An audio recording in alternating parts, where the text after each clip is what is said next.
Eto na mga kababayan. Nagpahapyaw na po si Congressman Kiko Barsaga, mga kababayan.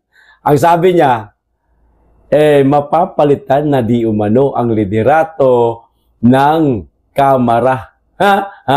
So, ibig sabihin ba nito, mga kababayan, bababa na ng kusa si Martin Romualdez? Hindi na kinakailangan na mag-rally pa para ipanawagan na, Martin Romualdez, lumayas ka na dyan. Salot ka ng bayan. Hindi na ba kinakailangan ng ganon? Kusang bababa na ba? At meron na bang nagaganap na mga galawan ngayon sa loob ng Kamara, mga kababayan? Hindi ko kasi masasabi yan ni Congressman Kiko Barsaga na magpapalit na ng liderato ang House of Representatives, mga kababayan, kung wala siyang mga namamalayan at mga naging usap-usapan o mga galaw dyan sa loob ng Kongreso kung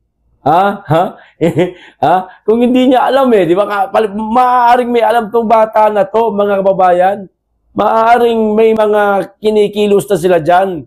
At baka nga mas marami na yung mga tumalikod kay Martin Romualdez dahil ayon nga sa mga nakuhang impormasyon kahapon nitong mga retired general, retired AFP, mga MUP, marami na di umanong mga kongresista na nagsipagtakas na.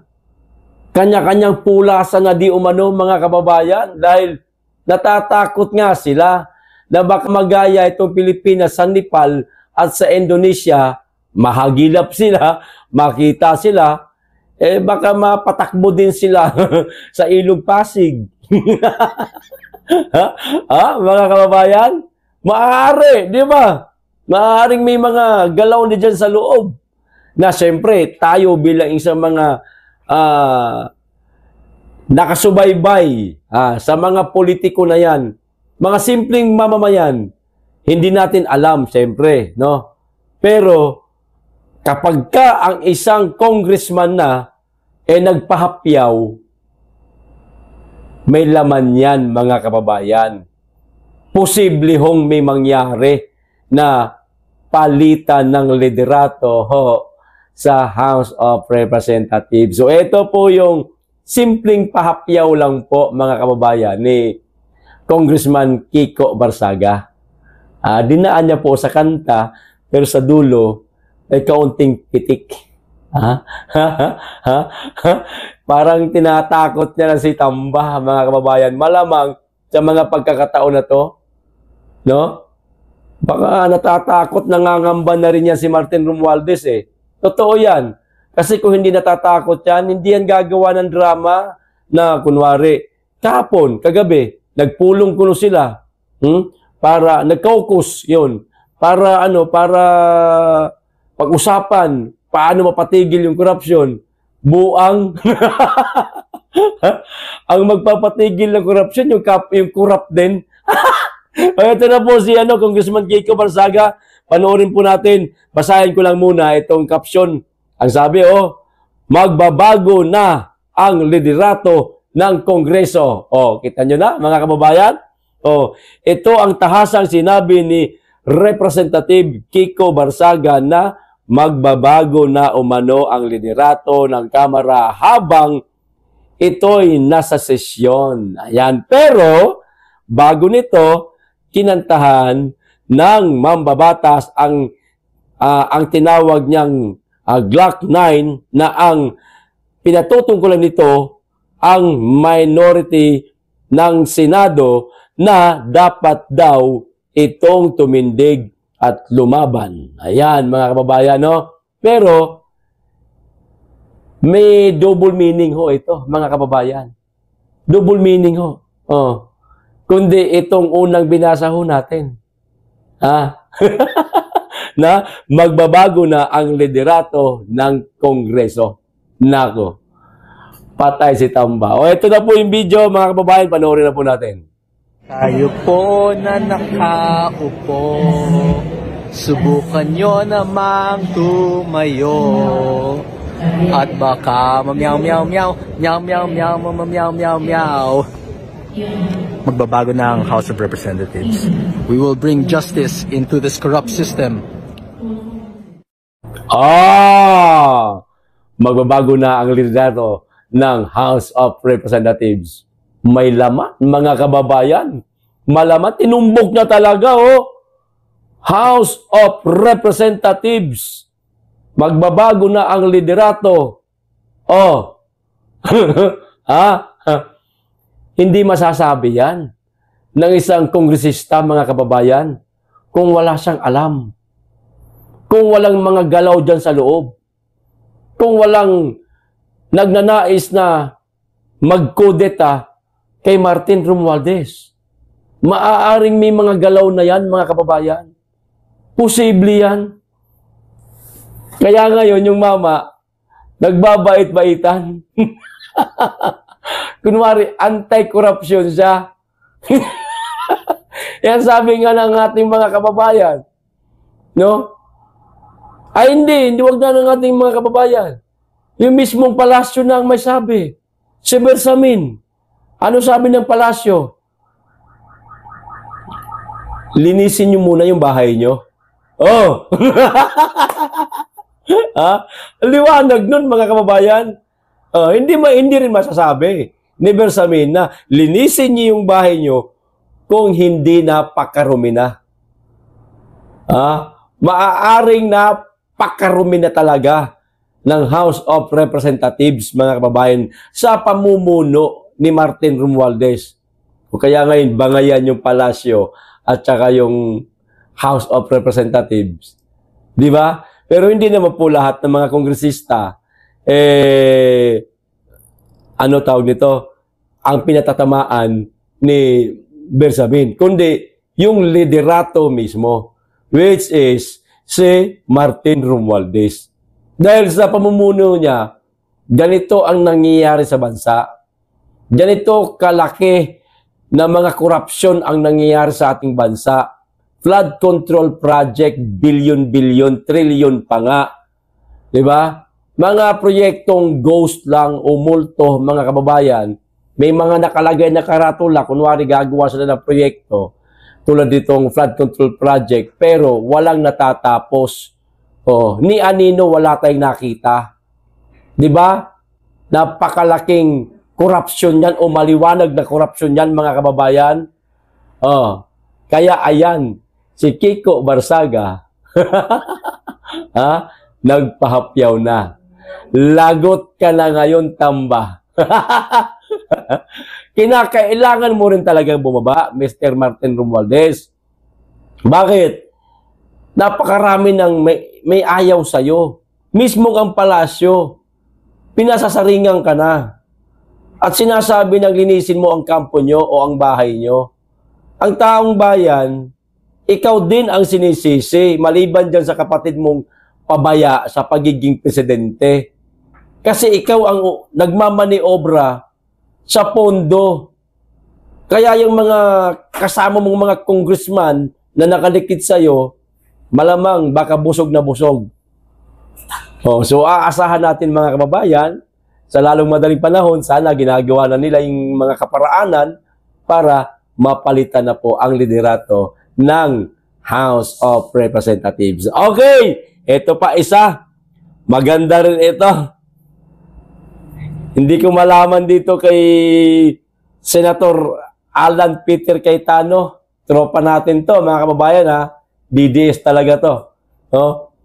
Hindi, para sa akin, hindi to biro Hindi to biro parang konting kurot ito, mga kababayan Dito po sa sinabi niya kay Supremo, kay Lito Lapid. Ito, basahin ko muna.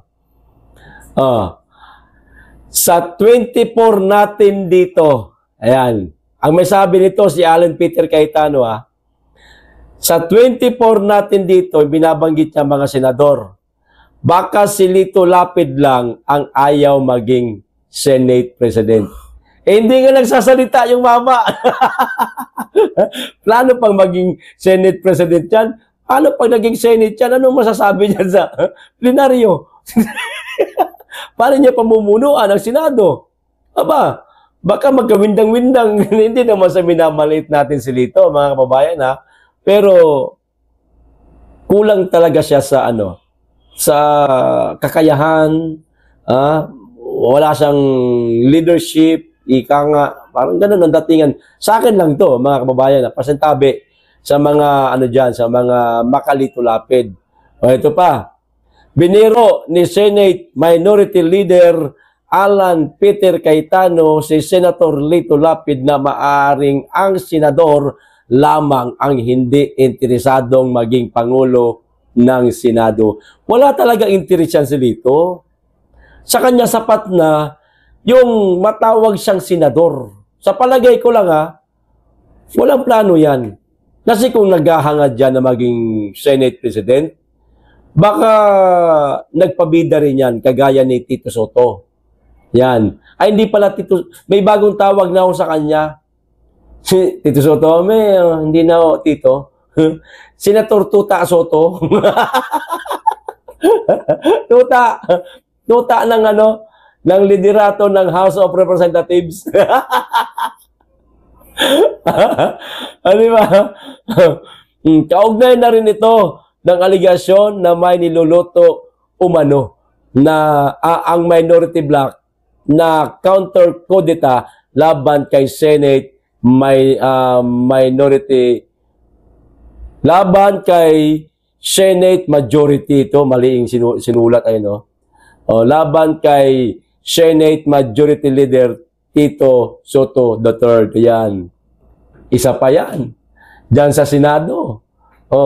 Kung sa House of Representatives, meron ng mga galawan, meron ng mga nahati meron ng faction mga kababayan. Nahati na parang nahati sa dalawa. Natural naman talaga yan kasi may minority at mayroong majority. Magamat, mas marami itong mga majority kasi marami pera yan Pera labanan dyan Ayaw mong sumama sa majority, wala kang pondo. Wala kang proyekto. Sige ka, hindi ka makakapagpatayo ng flood control project na multo. Yung mga ganid sa pera ng mga kongresista, sige, nandun talaga yan sa majority. Sa liderato, siya kakampi. Ngayon, kung ikaw, hindi ka naman kawatan, talagang lingkod bayan ka talaga, at nahihiya ka. Hindi makapal ang mukha mo na kongresista. Hindi mahalaga sa'yo ang limpak-limpak na salapi. Na bibigyan ka kunwari ng proyekto, pero bahala ka na magmaniobra dyan sa pera. Kurakot ba? Di ba? Hindi ganun yung mga minority. Di ho, mga kababayan. Kundi, trabaho lang talaga gumagawa ng batas na papakinabangan ng nating lahat. Ganon. Kaso, sa panahon ngayon, mga kababayan, mas maraming mga kongresista na mahilig. Iba nga, may jet na Uulitin ko, kung sa Kamara, merong niluluto na mga pagpapalit o pagpalit ng liderato, hindi malayong mangyari na totoo ito. Itong binasa ko ngayon lang, mga kababayan, na kudeta kay Senator Tuta Soto. Mag-antamay ho tayo, mga kababayan.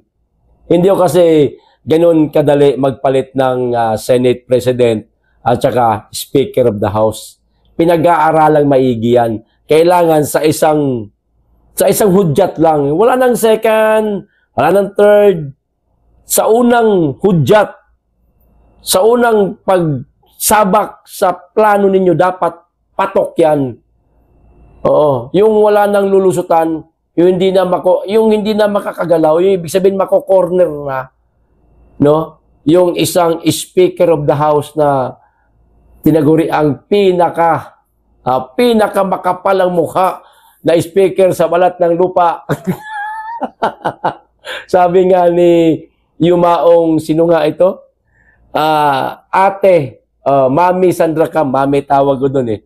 Pag tuwing nagkikita kami noon eh. Ni Mami Sandra Cam, pinaka makapal na muka sa balat ng lupa na naging naging Speaker of the House, Martin Romualdez. Kailangan corner siya sa unang hudyat pa lang para siguradong talsik at mapapalitan. Ganon din yan sa Senado, mga kababayan. So mag-aantabay tayo sa mga ginagawa nila. Sana lahat yan mapalitan. Para kahit papaano, ang tumbok na lang natin, yung bangag na lang. Atin ang House, atin din ang Senate. O di? Bahala ka dyan, executive ka. Di mo ba? Ayos, di ayos na ayos, mga kababayan. Hanggang dito lang po, maraming salamat, mag-iingat kayo lagi at higit sa lahat, mahalin natin ang Pilipinas.